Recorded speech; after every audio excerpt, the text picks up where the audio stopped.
በሶስት ሀገራት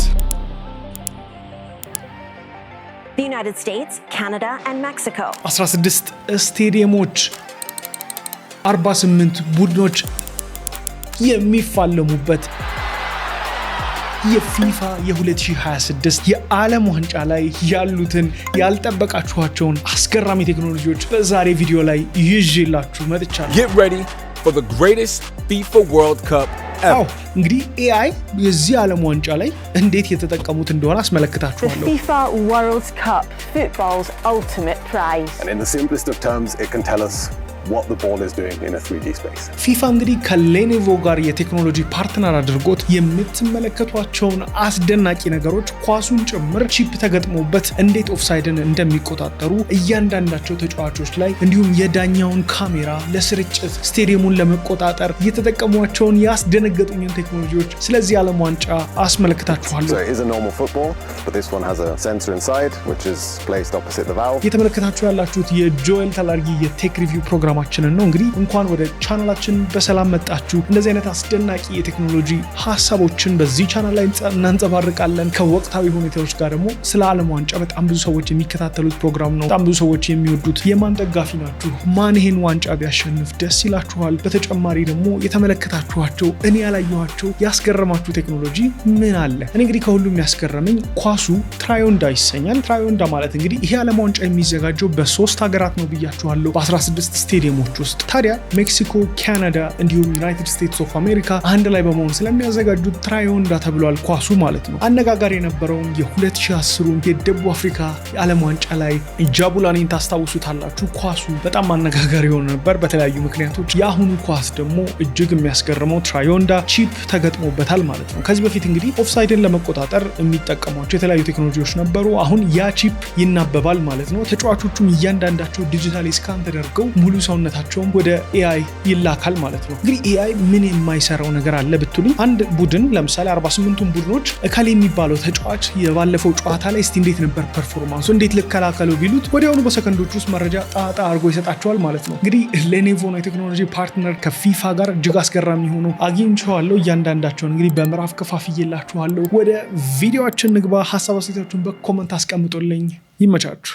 የዚህ ቪዲዮ ስፖንሰር ዶክተር እመቤት ከፍተኛ የጥርስ ሕክምና ክሊኒክ ከ30 ዓመት በላይ በታማኝነት በላቀ ጥራት ያገለገለው የዶክተር እመቤት ልዩ ከፍተኛ የጥርስ ሕክምና ክሊኒክ በዘመናዊ የዲጂታል ቴክኖሎጂዎች ታግዞ ጥርሶን ለመንከባከብ ዝግጁ ነው። ከአጠቃላይ የጥርስ ሕክምና እንዲሁም ኢምፕላንት በተጨማሪ ምንም አይነት ሽቦ ሳይታይ ጥርስን በሚያምር ሁኔታ የሚያስተካክለው አዲሱንና ዘመናዊውን ኢዲ አላይነርስ በጥራት እናቀርብሎታለን። ቀጠሮ ማስያዝ ሳይጠበቅቦት በማንኛውም ጊዜ ብቅ ይበሉ። በባለሙያዎቻችን እጅግ ማራኪ ፈገግታን ይጎናጸፋሉ። አድራሻችን መገናኛ ወደ 4 ኪሎ መንገድ ሚናሮል ህንፃ ሁለተኛ ፎቅ በ011 6 18 13 57 ወይም በ011 40 49 17 ላይ ሃሎ ይበሉን። ድረገጻችንንም ይጎብኙት። ዶክተር እመቤት ከፍተኛ የጥርስ ሕክምና ክሊኒክ።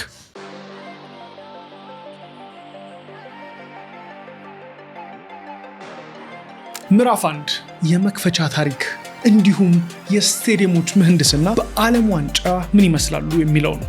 የመጀመሪያ የምናነሳው ቴክኖሎጂ ትራዮንዳ ነው። ትራዮንዳ እንግዲህ ኳሱ ነው። ስለዚህ ምን አዲስ ነገር ይዞ መጥቷል የሚለውን ላስቃኛችሁ። ከዚህም በፊት እንግዲህ ስለዚህ ኳስ ፕሮግራሙ ከመጀመሩ በፊት የዓለም ዋንጫው ቪዲዮዎችን ሰርቼላችሁ ነበር። ምን አዲስ ነገር ይዟል? ይሄ ኳስ በውስጡ ቺፕስ ተገጥሞበታል ማለት ነው። ታዲያ ይሄ ቺፕስ የተለያዩ መረጃዎችን ያቀብላል ማለት ነው። ስለዚህ ኳሱ የሚሄድበትን ፍጥነት ኢቨን ኦፍሳይድ ከሆነ ዳኞችን ያግዛቸዋል። ወዲያውኑ በሰከንዶች ውስጥ ይሰራል ማለት ነው። እንግዲህ እዚህ የዓለም ዋንጫ እያንዳንዳቸው ስቴዲየም ውስጥ ከፍተኛ የ5G ባንድዊድዝ ስርጭት አለ። ተጨማሪ AI ቴክኖሎጂ አለ። ይሄ ሁሉ ዴታ ደግሞ ፕሮሰስ ይደረጋል ለተለያየ ሁኔታ ማለት ነው። የእግር ኳስ ጨዋታዎቹን ብቻ ሳይሆን ለሴኩሪቲ ጭምር ይጠቀሙበታል። ስለዚህ ምንድናቸው እያንዳንዶቹ እናያለን። በመጀመሪያ ግን ትራዮንዳ ኳስ። አብዛኞቻችን የዓለም ዋንጫን የምንመለከተው ለምንድን ነው? እስቲ ይህን ጥያቄ መልሱልኝ። ለጎሎቹ ነው ወይስ ስለነ ሊዮኔል ሜሲ ወይስ ክርስቲያኖ ሮናልዶ እያለን ድንቅ ብቃታቸውን ለመመልከት ለደቂቃዎች ድራማ እንዲሁም ለሀገራዊ ኩራት አይደል? ነገር ግን ከዚህ የእግር ኳስ ጨዋታ በስተጀርባ በቢሊዮን የሚቆጠር ዶላር እየፈሰሰበት ያለ ሌላ ትልቅ የቴክኖሎጂ ውድድር እየተካሄደ መሆኑን ስንቶቻችሁ ታውቃላችሁ? አዎ፣ የዘንድሮ የ2026 የዓለም ዋንጫ በታሪክ ከፍተኛ የቴክኖሎጂ ውጤቶች የሚታዩበት እግር ኳስን እስከ ወዲያኛው የሚቀይር ላይቭ ላቦራቶሪ ማለት ይቻላል። ለመሆኑ ኳስ ውስጥ የኤሌክትሮኒክስ ቺፕ ለምን አስፈለገ? ዳኞችን በኤአይ መተካ ተጀመረ ማለት ነው? ተጫዋቾችን ወደ ቪዲዮ ጌም 3D አምሳያነት የቀየረው ሚስጥር ምንድን ነው? ስቴዲየሞች ራሳቸው እንደ ሰው ማሰብ ጀመሩ ወይ? ታዲያ ዛሬ በዚህ የቴክ ቅምሻ ፕሮግራማችን ይህንን ግዙፍ የውድድር መልክ እየቀየሩ ያሉትን አስገራሚ የቴክኖሎጂ ውጤቶች በደንብ በዝርዝር እንመለከታለን። በተለይ መጨረሻ ላይ የምናየው የሳይበር ደህንነትና የድሮን ጉዳይ ማንኛውም ደጋፊ የሚያስደነግጥ ነው። ብቻ እስከ መጨረሻው አብራችሁን ቆዩ። በመጀመሪያ የምናነሳው ስለ ትራዮንዳ ስማርት ኳስ ነው። በውስጡ ሴንሰር የያዘው ዘመናዊ ኳስ ነው የምላችሁ። ለመሆኑ እግር ኳስ ለምን የኤሌክትሮኒክስ ቺፕ እና ባትሪ አስፈለገው? የዘንድሮ የ2026 ዓለም ዋንጫ ይፋዊ የጨዋታ ኳስ ትራዮንዳ ይባላል። ይሄ ኳስ ተራ ሌዘር ውጫዊ ዲዛይን እና የታመቀ አየር ብቻ አይደለም የያዘው። በጅረቱ መሃል ፍጹም ሚዛኑን ጠብቆ እንዲቀመጥ ተደርጎ የተሰራና በውስጡ 500 ሄርዝ የሆነ ከፍተኛ ፍጥነት ያለው ተንቀሳቃሽ ሴንሰር ቺፕ ሞሽን አለው። ይሄ እንግዲህ የሳይንስ ውጤት ነው። ይሄ ቺፕ ኳሱ በሚመታበት ጊዜ የሚፈጠረውን ግፊት፣ ፍጥነትና የአየር ላይ አቅጣጫን በከፍተኛ ንቃት የመመዝገብም አቅም አለው። አስቡት፣ ዓለም ዋንጫ ሲጀመር የመጀመሪያውን ኳስ ተመልከቱት። ምን ነበር የነበረው? በቃ ኳስ ነው፣ ሌላ ምንም ነገር የለውም። አሁን ደግሞ ተመልከቱት ምን ያህል አድቫንስድ እንደሆነ፣ እንደተራቀቀ በአንድ ሰከንድ ውስጥ 500 ጊዜ መልእክቶችን ማስተላለፍ ሲችል ኳሱ እኮ ነው የምላችሁ። ይሄ ማለት ምን ማለት መሰላችሁ? ከዚህ በፊት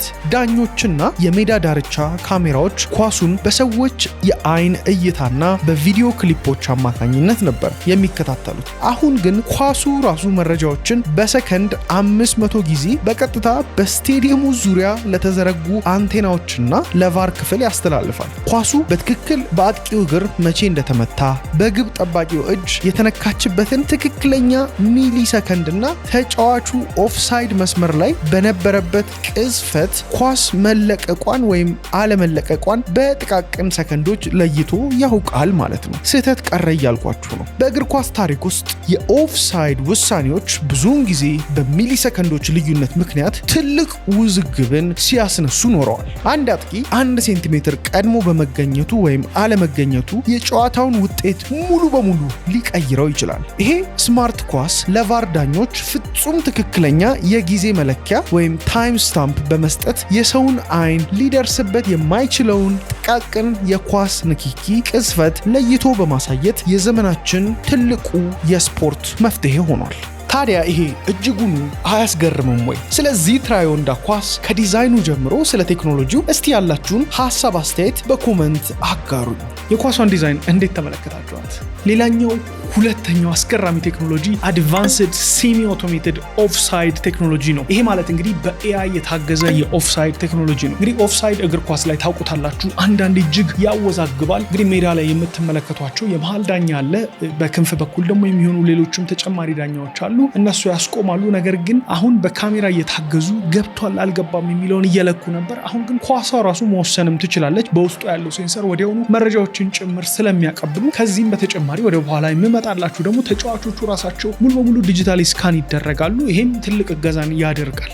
ስለዚህ እንዴት ነው ይሄ የሚሰራው ካላችሁኝ ላስረዳችሁ። በመቀጠል የምንሄደው ስለ አድቫንስድ ሴሚ አውቶሜትድ ኦፍሳይድ ቴክኖሎጂ ነው። በኤአይ የታገዘ የኦፍሳይድ ቴክኖሎጂ ማለት ነው። እሺ አሁን ደግሞ ሌላው ጥያቄ ለመሆኑ ኦፍሳይድ ሙሉ በሙሉ የሚወሰነው በኤአይ ነው ወይ ልትሉኝ ነው? መልሱ አይደለም። ይልቁንም ይሄ ቴክኖሎጂ የዳኛውን የውሳኔ አሰጣጥ ሂደት እጅግ በጣም ፈጣንና ቀልጣፋ የሚያደርግ ረዳት ነው። ይሄ አዲስ ሲስተም በስቴዲየሙ ጣሪያ ላይ የተገጠሙ ልዩ የመከታተያ ካሜራዎች፣ የተጫዋቾች የሰውነት አቀማመጥና ቅድም ካልነው ከስማርት ኳሱ የሚመጣውን ዳታ በኤአይ አቀናጅቶ የሚሰራ የኮምፒውተር እይታ ወይም ኮምፒውተር ቪዥን ውጤት ነው። ዋናው ለውጥ ምንድን ነው? ከዚህ በፊት የኦፍሳይድ መስመር በቫር ክፍል ውስጥ ባሉ ሰዎች እጅ ተስሎ ውሳኔ እስኪሰጥ ድረስ ተመልካችም ተጫዋችም ለደቂቃዎች በከፍተኛ ጭንቀትና ጥበቃ ላይ ያሳልፉ ነበር።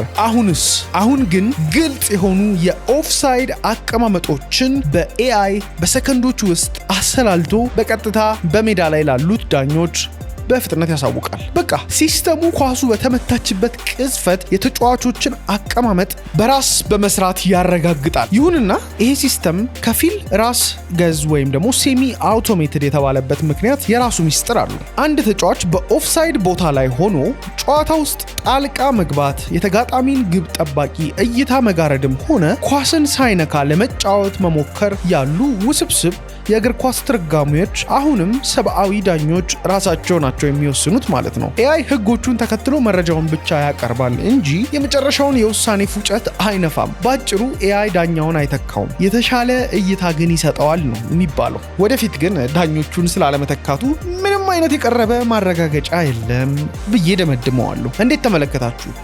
ሶስተኛው ደግሞ እንግዲህ እያንዳንዱ ተጫዋች የኤአይ አቫታር አለው። ያ ማለት እንግዲህ በአንድ ሰከንድ ውስጥ አንድ ተጫዋች ሙሉ 360 ስካን ተደርጎ 3D ሆነ የአንዱን ተጫዋች ምስል ማግኘት ይችላሉ፣ ዴታውን ማለት ነው። በዚህም እንግዲህ ተነስቶ የተለያዩ ግምጋሜዎችን ያደርጋሉ ማለት ነው። ይሄ እንግዲህ ከዚህ በፊት አልተለመደም ነበረ። በመቀጠል ካስገረሙኝ ልዩ ቴክኖሎጂዎች ውስጥ ሶስተኛው ኤአይ ኢኔብልድ 3D ፕሌየር አቫታር ወይም ደግሞ ባለ 3 አቅጣጫ የተጫዋቾች አምሳያ ነው። የዓለም ዋንጫ ተጫዋቾች ወደ ዲጂታል 3D አምሳያነት እየተቀየሩ ነው ስንል ምን ማለታችን ነው ካላችሁኝ፣ ፊፋ ከታዋቂው የቴክኖሎጂ ኩባንያ ሌኔቮ ጋር በመሆን እያንዳንዱን ተሳታፊ ተጫዋች ውድድሩ ከመጀመሩ በፊት በልዩ ስቱዲዮ ውስጥ በአንድ ሰከንድ ውስጥ ስካን በማድረግ ትክክለኛ የሰውነት ክፍላቸውን የሚያሳይ የ3D አምሳያ አቫታር አዘጋጅቷል። ይሄ አምሳያ የተጫዋቹን ቁመት፣ የእጅና እግር ርዝመት እንዲሁም የሰውነት ቅርጽ ፍጹም በሆነ መልክ በዲጂታል ኮድ ይቀርጻል።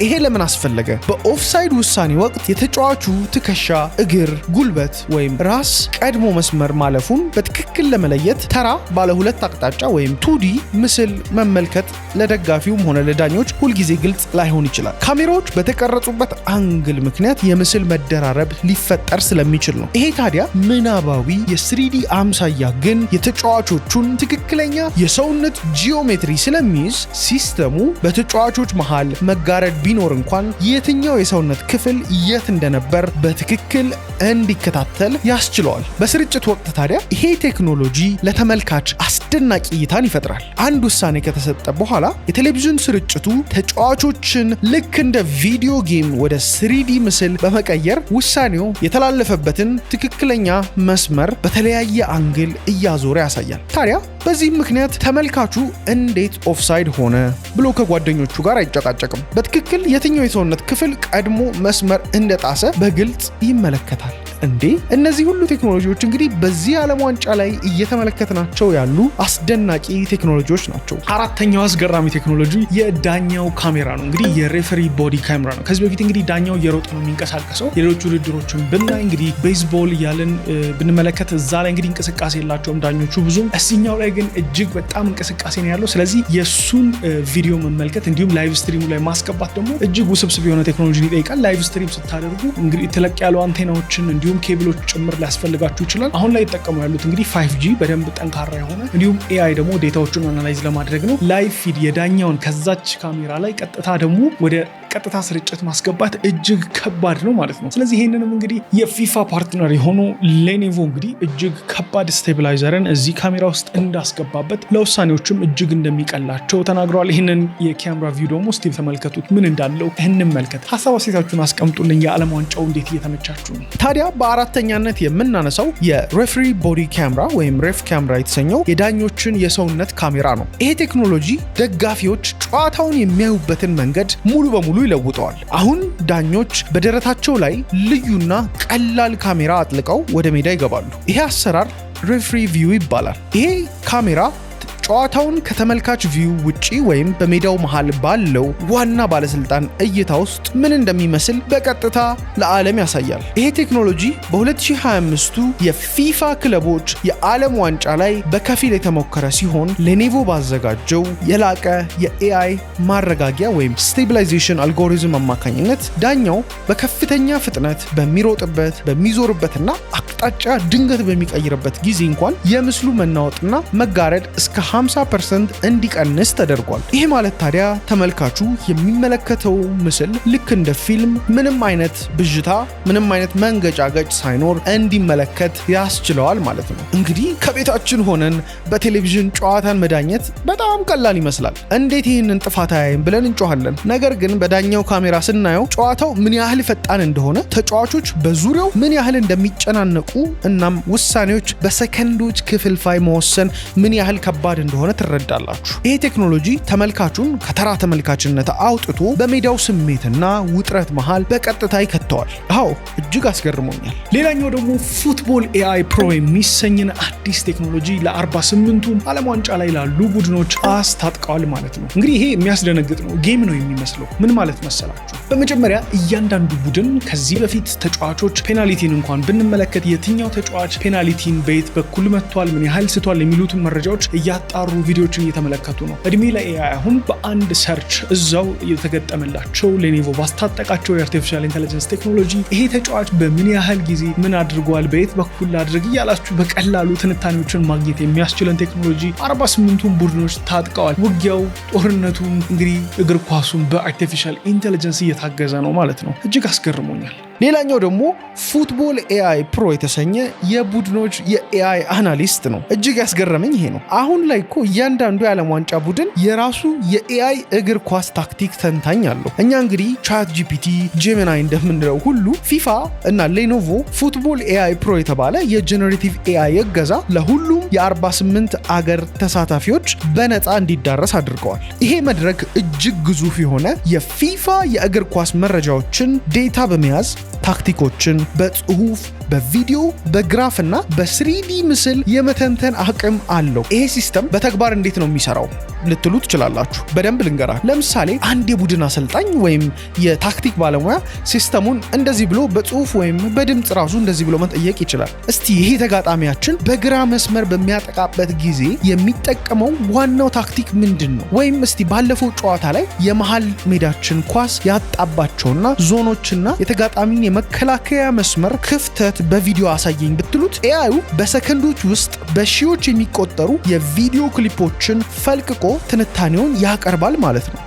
በጣም የሚያስደነግጥ ቴክኖሎጂ ነው። ትልቁ ጥቅሙ ምንድን ነው? ከዚህ በፊት ትላልቅና በቢሊዮን የሚቆጠር ዶላር በጀት ያላቸው የኳስ ሀገራት ብቻ የነበራቸውን ዴታ ሳይንቲስቶች እንዲሁም የታክቲክ ባለሙያዎች አቅም አሁን ትናንሽና አዳዲስ አምራች ሀገራት እኩል እንዲጠቀሙበት እድል ይሰጣል።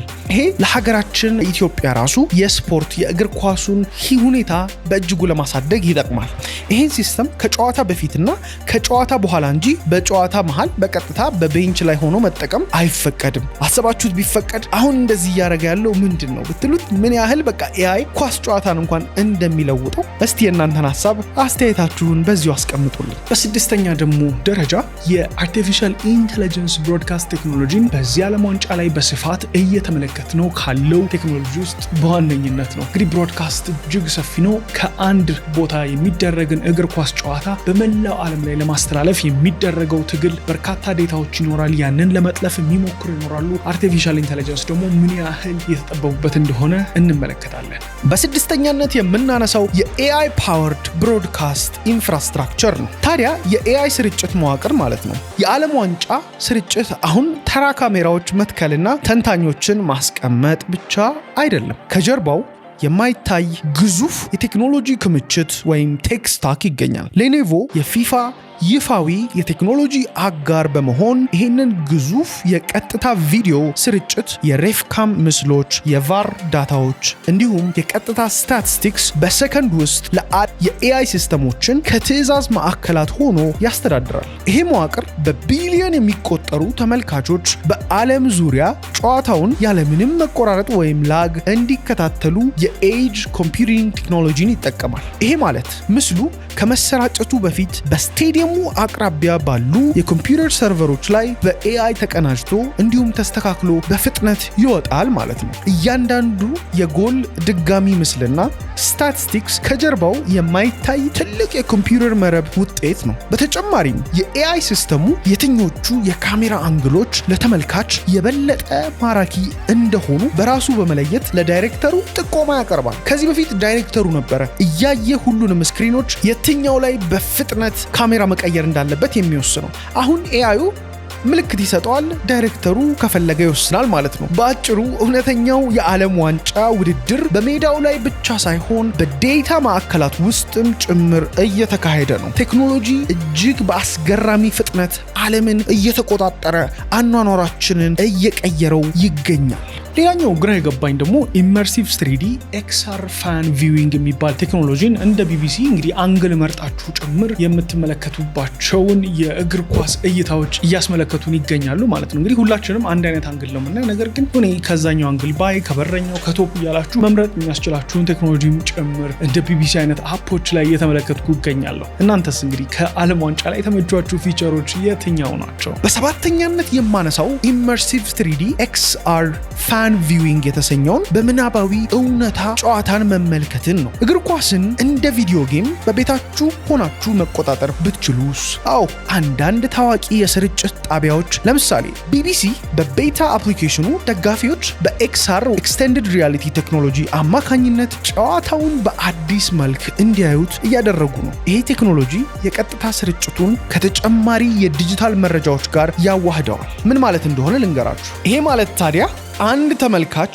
በቤቱ ሆኖ ስልኩን፣ ታብሌቱን ወይም የቪአር መስታወቱን በመጠቀም የፈለገውን የካሜራ አንግል በራሱ መምረጥ ይችላል። ከፈለገ ጨዋታውን ከስቴዲየሙ ጣሪያ ላይ ሆኖ በታክቲክ እይታ መከታተል፣ ካልፈለገ ደግሞ የሚወደውን አንድ ተጫዋች ብቻ ካሜራውን ተከትሎት እንዲቀርጽ ማድረግ ይችላል። ከቪዲዮ ጎን ለጎንም የተጫዋቾቹ የሩጫ ፍጥነትና የኳስ ማሻማት ስታቲስቲክስ በላይቭ ገጽ ላይ ይወጣል። ይህ አሰራር የስፖርት ተመልካችነትን ባህል ሙሉ በሙሉ ነው የሚቀይረው። ወደፊት ታዲያ ደጋፊው ዝም ብሎ ቴሌቪዥን ላይ አንድ ምስልን እኩል መመልከት ሳይሆን ራሳቸው የፈለጉትን ስርጭት አንግል ራሱ ዳይሬክተር ይሆናሉ ማለት። ይሄ የዲጂታል ትውልዱን ፍላጎት ያማከለ ትልቅ ቴክኖሎጂ ምዕራፍ ነው ብዬ አሰብኩ። ለምሳሌ አንድ የብሔራዊ ቡድን የፈረንሳይና ስፔንን ጨዋታ ስንመለከት እኛ ማየት የምንፈልገው ኤምባፔን ብቻ ከሆነ ስለዚህ የኤምባፔን ስታቲስቲክስ በተለየ ሁኔታ እየተመለከትን፣ አንደኛው ደግሞ እንግዲህ የሌላ ሀገር ጨዋታ አርጀንቲና ከሆነ እነ ሜሲን እነ ክርስቲያኖ ሮናልዶን ለየብቻ የነሱን ስታቲስቲክስ በዲቴል እያየ መመልከት ይችላል። አንድ አይነት ጨዋታ እንኳን ቢሆን የተለያየ ምስሎችን ማየት እንችላለን። በስምንተኛነት የማነሳው ደግሞ የፊፋ ፋን አይዲ ካርድ ነው። እንግዲህ ይሄ ፋን አይዲ ካርድ በቀጥታ እንግዲህ ከስልካችሁ ጋር በመነካካት በነፃ ፊፋ እያደለው ያለው ነው። እንግዲህ በማነካካት የኤክስአር ቴክኖሎጂን በማሳየት እንግዲህ ስካን ስታደርጉ ካሜራችሁን እያነቃነቃችሁ የተለያዩ ምስሎችን በስቴዲየሙ አካባቢ በጨዋታው ላይ ትመለከታላችሁ፣ ስታቶችን ጨምሮ ማለት ነው። ይህም እንግዲህ አንድ ተጨማሪ ቴክ ነው፣ ከዚህ በፊት የነበረ ቢሆንም። ፊፋ ፋን አይዲ ዲጂታል መታወቂያ እና የደጋፊዎች ካርድ። አዎ እንግዲህ ለፊፋም እንግዲህ የዲጂታል መታወቂያ ያስፈልጋል። ፊፋ ለዘንድሮ ውድድር ፋን አይዲ የተባለ ነፃ የፊዚካል ካርድና የዲጂታል ልምድ መገናኛ አዘጋጅቷል። ይሄ ካርድ ወደ አገር መግቢያ ቪዛ ወይም ቀጥተኛ ስቴዲየም ትኬት አይደለም። እንዲሁም ወደ ስቴዲየም ለመግባት በግዴታ መያዝ ያለባችሁም ነገር አይደለም። ይልቁንም በስቴዲየም ውስጥና በውጪ ያለን የደጋፊ ስሜት ከቴክኖሎጂ ጋር የሚያገናኝ ድልድይ ነው። ይሄ ካርድ እንዴት ነው የሚሰራው? ካርዱን በስማርት ስልካችሁ ጀርባ ላይ ስትነኩት ወይም ታፕ ስታደርጉት በኤንኤፍሲ ወይም ኒር ፊልድ ኮሚኒኬሽን ቴክኖሎጂ አማካኝነት ልዩ የፊፋ ዲጂታል ይዘቶችን፣ የኦግመንትድ ሪያሊቲ የቪዲዮ መልእክቶችን፣ የስቴዲየም አቅጣጫ ጠቋሚዎችን እንዲሁም ልዩ የሽልማት ማግኛ መንገዶችን በስልካችሁ ላይ በራሱ ስር ይከፍታል። በተጨማሪም ደጋፊዎች በዚህ ካርድ አማካኝነት የትኞቹ ጨዋታዎች እንደታደሙ የዲጂታል ማስታወሻ ወይም ዲጂታል ሜሞሪን ማስቀመጥ ይችላሉ። ከተለያዩ ታዋቂ ተጫዋቾች የተላኩ የኦግመንትድ ሪያሊቲ ሰላምታዎችን ማየት ለደጋፊዎች የተዘጋጁ ልዩ ቅናሾችን ማግኘት ያስችላል። በአጭሩ እንግዲህ ካርዱ ማስታወሻ፣ መተግበሪያና የሽልማት ማግኛ ሲስተም በአንድ ላይ የተጠቃለለበት ዘመናዊ መታወቂያ ነው። ሌላኛው ደግሞ ሳይበር ሴኩሪቲ ነው። እንግዲህ 2-3 አይነት ጥንቃቄዎች አሉ። እንግዲህ አንዳንድ ዳኞች ጭምር ሲመለሱ ምን ያህል ጥብቅ የነበረ ቁጥጥር እንደተደረገ ተመልክታችኋል። ይሄ እንግዲህ ዲጂታሉ ዓለም ላይ አንደኛ ጨዋታዎች እንዳይሰረቁ እንግዲህ የብሮድካስት መብት ያላቸው ብቻ እንዲጠቀሙ፣ በመቀጠል ደግሞ ወንጀሎች እንዳይሰሩ ጭምር እንግዲህ አንድ ኳስ ሜዳ ውስጥ 70,000 ሰዎች ሲኖሩ ፖሊስ ወይም አንድ ሰው ምን ያህል ሊመለከት ይችላል? በጣም ውስን ነው። ስለዚህ እያንዳንዱ እንግዲህ አርቲፊሻል ኢንተለጀንስ ካሜራ ውስን የሆነ አጠራጣሪ የሆኑ ሰዎችን ፍላግ እያደረገ ይልክላቸዋል። እነዛን መመልከት እጅግ ቀላል ይሆናል ማለት ነው። ኤፍቢአይም እንግዲህ ከባድ ማስጠንቀቂያዎችን ሲያወጣ ነበረ። በአስረኛነት ደግሞ ሳይበር ሴኩሪቲ እናነሳለን። የሳይበር ደህንነትና የኤአይ ማጭበርበሮች። የዓለም ዋንጫው በሜዳ ላይ በሚደረጉ ጨዋታዎች ብቻ ሳይሆን በኢንተርኔትም ጭምር ሌላ ትልቅ የሳይበር ፍልሚያ አለበት። ቢሊዮን የሚቆጠር ሕዝብና ትኩረት ባለበት ትልቅ ዓለም አቀፍ ሁነት ላይ ዲጂታል ሌቦችና የሳይበር አጭበርባሪዎች በከፍተኛ ሁኔታ እንደሚሰማሩ የታወቀ ነው። የአሜሪካው የፌዴራል ምርመራ ቢሮ ኤፍቢአይ እንዲሁም የደህንነት ተቋማት እንዳስጠነቀቁት አጭበርባሪዎች ልክ እንደ ፊፋ ትክክለኛ ድረገጽ የሚመስሉ የሐሰት ገጾች ስፑፊንግ በኤአይ በመስራት የሰዎችን የግል መረጃ፣ ክሬዲት ካርድ ቁጥር እየሰረቁና የሐሰት ትኬቶችን ወይም በቪዲዮ ማስተላለፊያ የውሸት ሊንኮችን እየሸጡ ይገኛሉ። እነዚህ የሐሰት ገጾች እውነተኛውን ድረገጽ ፍጹም ነው የሚመስሉት፣ ለመለየትም እጅግ አስቸጋሪ ናቸው። በተጨማሪ በኤአይ የተዘጋጁ ደግሞ የፊሽንግ መልእክቶችና የኪዋር ኮድ ማጭበርበሮች በሶሻል ሚዲያ ላይ በስፋት ይለቀቃሉ። ደጋፊዎች የነፃ ትኬት እድል ደርሷችኋል ወይም እቺን ሊንክ ደግሞ ተጭናችሁ ጨዋታውን በነፃ ተመልከቱ የሚሉ ማታለያዎች እንዳያምኑ፣ እንዲሁም ትኬቶችንም ሆነ መረጃዎችን ከፊፋ ይፋዊ መስመር ብቻ መግዛትና ማረጋገጥ እንዳለባቸው በጥብቅ ይመከራል። የዚህ ቪዲዮ ስፖንሰር ዶክተር እመቤት ከፍተኛ የጥርስ ሕክምና ክሊኒክ። ከ30 ዓመት በላይ በታማኝነት በላቀ ጥራት ያገለገለው የዶክተር እመቤት ልዩ ከፍተኛ የጥርስ ሕክምና ክሊኒክ በዘመናዊ የዲጂታል ቴክኖሎጂዎች ታግዞ ጥርሶን ለመንከባከብ ዝግጁ ነው። ከአጠቃላይ የጥርስ ሕክምና እንዲሁም ኢምፕላንት በተጨማሪ ምንም አይነት ሽቦ ሳይታይ ጥርስን በሚያምር ሁኔታ የሚያስተካክለው አዲሱንና ዘመናዊውን ኢዲ አላይነርስ በጥራት እናቀርብሎታለን። ቀጠሮ ማስያዝ ሳይጠበቅቦት በማንኛውም ጊዜ ብቅ ይበሉ። በባለሙያዎቻችን እጅግ ማራኪ ፈገግታን ይጎናጸፋሉ። አድራሻችን መገናኛ ወደ 4 ኪሎ መንገድ ሚናሮል ህንፃ 2ኛ ፎቅ በ011 6 18 13 57 ወይም በ011 40 49 17 ላይ ሃሎ ይበሉን። ድረገጻችንንም ይጎብኙት። ዶክተር እመቤት ከፍተኛ የጥርስ ሕክምና ክሊኒክ። የስማርት ስቴዲየም ኦፕሬሽን ነው። ታዲያ ዘመናዊ የስቴዲየም አስተዳደር ማለት ነው። 2026 ውድድር በ3 ሀገራት በ16 ስቴዲየሞችና 104 ጨዋታዎችን በ48 ሀገራት መካከል ሲያካሂዱ እንግዲህ በጣም በርካታ ውስብስብ ነገሮች እንደሚኖሩ ሎጂስቲክሱ ብዙ ነገሩ ታውቃላችሁ።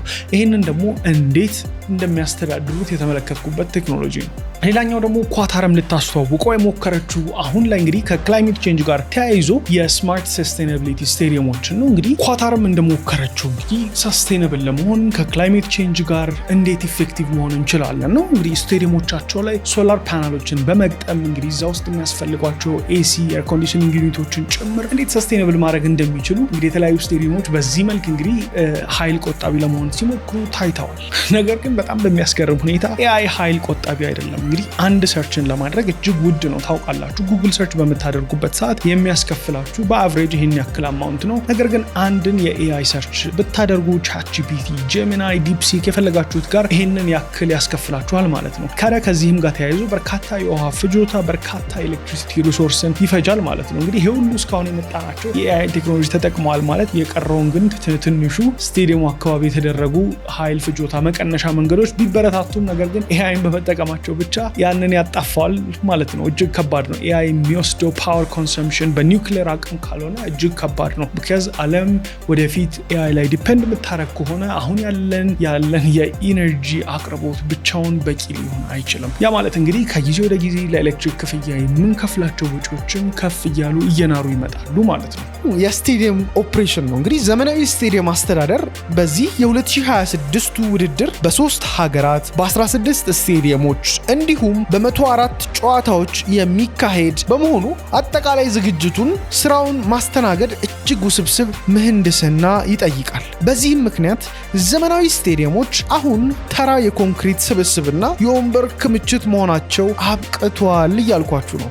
ልክ እንደ አንድ የተቀናጀ ኮምፒውተር ሲስተም ነው የሚሰሩት። እነዚህ ስቴዲየሞች ዲጂታል ቲኬቶችን፣ የዋይፋይ ኔትወርኮችን፣ የደህንነት ካሜራዎችን እንዲሁም የሰዎችን ፍሰት በአንድ ማዕከላዊ የዲጂታል ዳሽቦርድ ኮማንድ ሴንተር ይቆጣጠራሉ። ለምሳሌ በ10 ሺዎች የሚቆጠር ህዝብ አንድ ጊዜ ወደ ስቴዲየም ሲስተም የትኛው መግቢያ በር ላይ ረጅም ሰልፍ እንዳለ ኤአይ ካሜራዎች አይተው ወዲያውኑ የደህንነት ሰራተኞች ያሳውቃሉ። ህዝቡም ታዲያ ወደ ሌላ ክፍት በር ይመራሉ ማለት ነው። ይህ ዘመናዊ አሰራር በስቴዲየም ውስጥ ሊፈጠሩ የሚችሉ ድንገተኛ መገፋፋቶችን፣ የበር መጨናነቅና የአደጋ ጊዜ መውጫ መንገዶችን ፍሰት በከፍተኛ ሁኔታ ሰላማዊ ያደርገዋል። ተመልካቹም ያለምንም መንገላታት በቀላሉ ወንበሩን አግኝቶ ጨዋታው እንዲደሰትበት በስተጀርባ የሚሰራው ይሄ የስማርት ስቴዲየም ኦፕሬሽን ቴክኖሎጂ ነው። ሌላኛው የተመለከትኩት በ12ኛ ደረጃ የማነሳው ስማርት ሰስቴናቢሊቲ እና ለአካባቢ ተስማሚ የሆኑ ስቴዲየሞችን መስራት ነው። የዓለም ዋንጫን የመሰለ ግዙፍ ውድድር ማስተናገድ በሚሊዮን የሚቆጠሩ ዋት የኤሌክትሪክ ኃይል፣ መብራት፣ ማቀዝቀዣና ከፍተኛ የውሃ ፍጆታን እንደሚጠይቅ ይታወቃል። የዘንድሮ የ2026 የዓለም ዋንጫ ግን በቴክኖሎጂ ታግዞ የካርበን ልቀትና የአካባቢ ብክለትን በከፍተኛ ደረጃ ለመቀነስ አልሞ የተነሳ ውድድር ነው። ለዚህ ደግሞ ትልቁ ማሳያ ውድድሩ የሚካሄድባቸው አንዳንድ ስቴዲየሞች የተገነቡበት የስነ ህዋው ምህንድስና ነው። ለምሳሌ አትላንታ ላይ የሚገኘው ሜርሴዲስ ቤንዝ ስቴዲየም እጅግ የሚያምር ነው። በሺዎች የሚቆጠሩ የሶላር ፓነሎች በጣሪያው ላይ በመትከል የራሱን ንጹህ ኃይል ራሱ ያመነጫል። ኃይል ቆጣቢ ደግሞ የኤልኢዲ መብራቶች፣ አዳዲስ የማቀዝቀዣ ሲስተሞች የኃይል ፍጆታን በከፍተኛ መጠን ይቀንሳሉ። እጅግ አስገራሚ ነው ከውበቱም በላይ እንደዚህ ኢፊሸንት መሆኑ። በተጨማሪም ስቴዲየሙ በሚሊዮን የሚቆጠር ሊትር የዝናብ ውሃን በአንድ ጊዜ ማከማቸት የሚችል ግዙፍ የከርሰ ምድር ማጠራቀሚያ አለው። ይሄ ውሃው ተጣርቶ ለስቴዲየሙ መጸዳጃ ቤቶች እንዲሁም ለሜዳው ሳር መስኖ አገልግሎት ይውላል። ይሄ በመሆኑም ቴክኖሎጂው ስፖርትን ማሳደግ ብቻ ሳይሆን ተፈጥሮን፣ አካባቢን እንዴት ጠብቆ ማስቀጠል እንደሚችል ትልቅ ማሳያ ሆኗል።